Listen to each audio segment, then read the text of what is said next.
আজ আমি ভ্রুঙ্গামারি যাচ্ছি। ভ্রুঙ্গামারি যাওয়ার পথে অনেক সুন্দর একটা প্রকৃতি দেখা যাচ্ছে। সেই সুন্দর প্রকৃতি দেখার সাথে সাথে আরো বললে না বললেই নয়, আবারও এখানে ভ্রুঙ্গামারি এসে দেখি আর্জেন্টিনা, অর্থাৎ এই আর্জেন্টিনাকে বলা হয় আপা। আবারও একটি নাম আছে থ্রি পিস। এই কি যে বললো না বললো, আমার খুব মাথা ব্যথা হয়ে যায়। এইদিকে এই যে দোকানটা পড়ে গেছে, ফকিরহাটির যে দোকানগুলা, এই যে দোকানটা এই সাইজটাই, এই যে ইটগুলো গাতানো হয়েছিল যে ওখানে, ওই ইটগুলাই ফকিরহাটি গাঁথা হয়েছে। তো এখানে অনেকগুলাই হাতির ব্যবসায়ী, অনেকগুলাই ব্যবসায়িক এখানে রয়েছে। আর এখান থেকে মূল শুরু হচ্ছে দোকান পোড়া, এই সেই ফকিরহাটি। এই ফকিরহাটি অনেকগুলো কাপড়ের দোকান, অনেকগুলো ফল ফলের দোকান পোড়া গিয়েছে। দেখতে পারতেছেন গাছপালাগুলোও অনেক সুন্দরভাবে পোড়া গিয়েছে। কি একটা ভয়াবহ আগুন ধরেছিল। তো আল্লাহ তাআলা যেন সবাইকে হেদায়েত দান করুক। আর এই যে এটা হচ্ছে মূলত ফকিরহাটির গলিটা, এইটাই হচ্ছে মেন প্লেসে অনেকটাই আগুন ধরেছিল, কেউ বলতে পারে না ভোর সকালে আগুন ধরেছে, কেউ বলতে পারে না। তাই আবারও এদিকে অনেক ব্যবসায়ীরা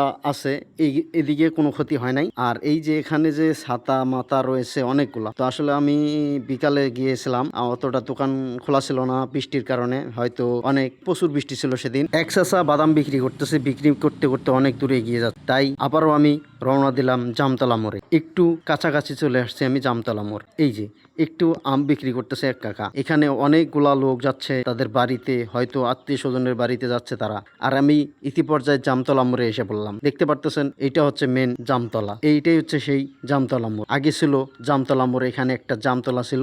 আর এখানে যে মূলত এই জামতলা মোড়টা যে ছিল, কিন্তু কেউ বলতে পারে না, হয়তো বয়স্ক লোকরা তারা বলতে পারবে। তো যাই হোক, আমি আবারও রওনা দিলাম ভ্রুঙ্গামারি থানার দিকে রওনা দিলাম। এই যে দোকানগুলো যে দেখতে পারতেছেন, অনেক সুন্দর সুন্দর দোকান, অনেক জিনিসপাতি রয়েছে এই দোকানে। আর এখানে শোরুম রয়েছে সিঙ্গা শোরুম, যাদের মানে অনেক ধরনের এসি বা ফ্রিজ অনেক ধরনের এই জায়গায় আছে। যারা যারা নিতে চান অবশ্যই সিঙ্গার শোরুমে আসবেন। আর এই দিকে রয়েছে কলের পাইপ, ট্যাঙ্কি, আরো বিভিন্ন ধরনের অনেক কিছু এখানেও রয়েছে, তার পাইপ, অনেক বিভিন্ন ধরনের জিনিস রয়েছে। আর আমি মূলত এখানে এই যে ভ্রুঙ্গামারি থানায় এসে বললাম, এটা হচ্ছে বাংলাদেশ পুলিশ ভ্রুঙ্গামারি থানা কুড়িগ্রাম। তো এটাই হচ্ছে সেই আমাদের ভ্রুঙ্গামারি শহরের থানা। এই থানায় অনেক আসামিও রয়েছে এখানে, তার ক্ষেত্রে অনেক কিছু তারা মূলত ব্যয় করতে পারে। আর আমি এখানে এই যে স্থানে এসে পড়লাম, এটা হচ্ছে মেন স্থান। আমাদের ভ্রুঙ্গামারির মেন স্থান হচ্ছে এইটাই, এই সেই টাওয়ার। এই টাওয়ারের কথা মনে পড়লেই সে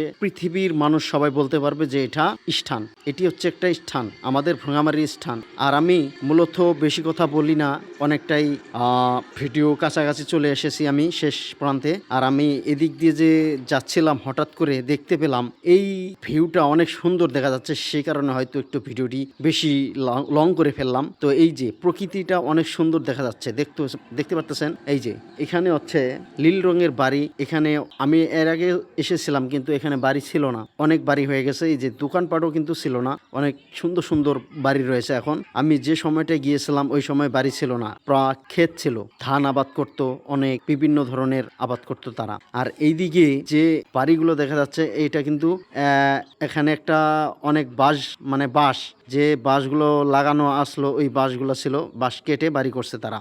আর মূলত এই যে এখান দিয়ে যে যাচ্ছে আমি, এখানে হচ্ছে গ্রাম পুলিশ না কি বলানো হয়, যে এখানে লেখা আছে গ্রাম পুলিশ না কি যেন বলা হয়, তা আমি বলতে পারলাম না। তো এই যে গাড়ির প্রকৃতি অনেক সুন্দর দেখা যাচ্ছে, তাদের কি বলবো, অনেক সুন্দর সুন্দর বাড়ি এখানে রয়েছে। ভিডিওটি না দেখলে বুঝতে পারবেন না, শেষ পর্যন্ত দেখুন এবং আমাদের এই ভিডিওর পাশে আপনারা থাকুন। আরও বিভিন্ন ধরনের জিনিস আপনাদেরকে দেখাবো। আমরা এখন যাচ্ছি চাতালের দিকে। এই দেখুন, এখানে মূলত ধান শুকানো হয়, গম শুকানো হয়, আরও বিভিন্ন জাতির অনেক কিছু শুকানো হয়। আর এই যে এইখানে একটা যে বাড়ি দেখতে পারতেছেন, এটাও কিন্তু বাড়িটা ছিল না। যাই হোক, এখানে অনেকগুলো ব্যবসায়ী দেখতে পাচ্ছি, সুপারির ব্যবসা, তারা মাটির পুঁতে রাখছিল, এই সুপারিগুলো ভিজায় রাখছে, বুঝতে পারছেন। এটা মূলত সুপারি বিক্রি করা হবে। যাই হোক, এখানে আমরা তেলের পাম্পে এসে বললাম, জয়মণি তেলের পাম্প, এইটাই হচ্ছে সেই তেলের পাম্প। আবারও ঠিক হয়ে গেছে। তো এখানে মূলত তেলের পাম্প একবার পুরা গিয়েছিল, হয়তো সবাই জানেন, তো আসলে আবারও ঠিক করে দিছে। যাই হোক, আমি এখন ভ্রুঙ্গামারির শেষ প্রান্তে এসে পড়ছি, আমি প্রায় আন্দারিজার কাছাকাছি এসে পড়ছি। এটা হচ্ছে সেই আন্দারিজারের কাছে, অর্থাৎ জয়মণি এসেছি আমি এখন বর্তমান। এই হচ্ছে জয়মণির প্রকৃতি, অনেক সুন্দর দেখতে পারতেছেন। আর কিছুক্ষণের মধ্যে আমি দেখতে পারবো একটা স্কুল, সেই স্কুলের নামটি হচ্ছে জয়মণি স্কুল, মহিউদ্দিন জয়মণি স্কুল। এটাই, এই যে আমার সামনে স্ক্রিনে যে দেখতে পারতেছেন, এটাই হচ্ছে সেই জয়মণি স্কুল। তো ভিডিওটি যদি আপনাদের কাছে ভালো লাগে অবশ্যই শেয়ার করে দেবেন। আর মানুষের প্রতি এমন একটি প্রকৃতি ধরে দেব, সেই প্রকৃতি ধরার অনুমতি রইল আপনাদের কাছে। এই ভিডিওটি দ্রুত শেয়ার করে দেবেন, শেয়ার করে আমাদের পাশে থাকবেন। ধন্যবাদ।